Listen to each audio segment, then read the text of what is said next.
Transformers: Age of Extinction delivers essentially everything one would expect from a Transformers movie, both the good and the bad, and plenty of it. Michael Bay introduces his redesigned take on the morphing bots in a film that seeks to exceed its predecessors in scale, global scope, and runtime. Certainly runtime. Depending on your perspective, that is either an attractive or entirely repellent proposition. The Earth-saving Autobots are not excluded from the search and execution crusade.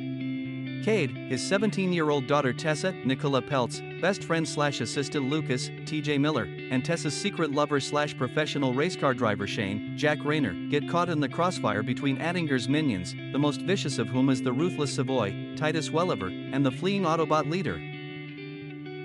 Meanwhile, Attinger has commissioned tech tycoon Joshua Joyce, Stanley Tucci, to create man-made and controlled Transformers via his company KSI. The aim is to use the manufactured robots as military weapons in this and all future wars, which as you can imagine is a totally flawless idea. Joyce utilizes the fallen, Decepticons, including Megatron and several captured Autobots to reverse engineer his New World Order machines, in a bid to end the age of the Transformers, and in keeping with the notion that the enemy of my enemy is my friend, Attinger has agreed to an uneasy alliance with Lockdown, a Transformer who swears allegiance to neither Autobot nor Decepticon. Lockdown, who just may be the best and most bada baddie this franchise has ever seen, seeks Optimus for his own purposes and cares little for the safety of the insignificant humans. To combat this new threat and protect his endangered brethren, Prime calls upon his own personal band of brothers, Bumblebee,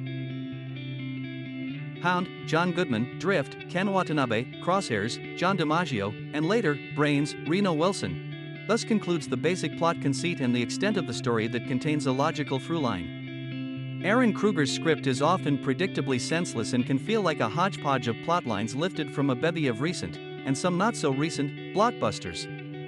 The drive to annihilate the Transformers is akin to Days of Future Past, as both friendly and enemy other are hunted down, experimented on, and remade.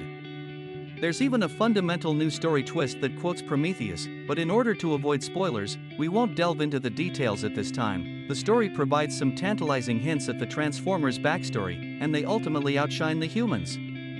The much anticipated Dinobots, on the other hand, are not as present as some might have liked. Additionally, their reawakening is entirely absurd and will leave you with more questions than answers. Having said that, Optimus charging ahead on a fire-breathing Grimlock's back, sword-waving as they roar a battle cry is just as gloriously outlandish as you'd hope it would be. Purists may take umbrage with the changes, but most audiences will likely enjoy the human-crafted and upgraded method of transformation, which is innovative and entertaining. There are some Gen 1 nods that will likely please lifelong aficionados, but there is also a radical shift in the Transformers mythology. The evolutionary seed and a newly imagined creator take the place of the Allspark. Here, working in 3D has, thankfully, once again forced Bay to slow down, and he's played with its restrictions, allowing us to really see what's happening to the humans as they are tossed through the air in the midst of giant robot fights.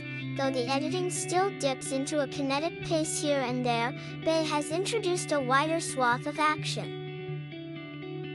The car chases are, ironically, not the film's strong suit, but the Helmer does offer hand-to-hand, both human and robot, combat, gravity-manipulating spaceships, gunfights, sufficiently weird non-sequitur swordplay, world-altering destruction, slow-mo running, and oh, yes, grand-scale explosions.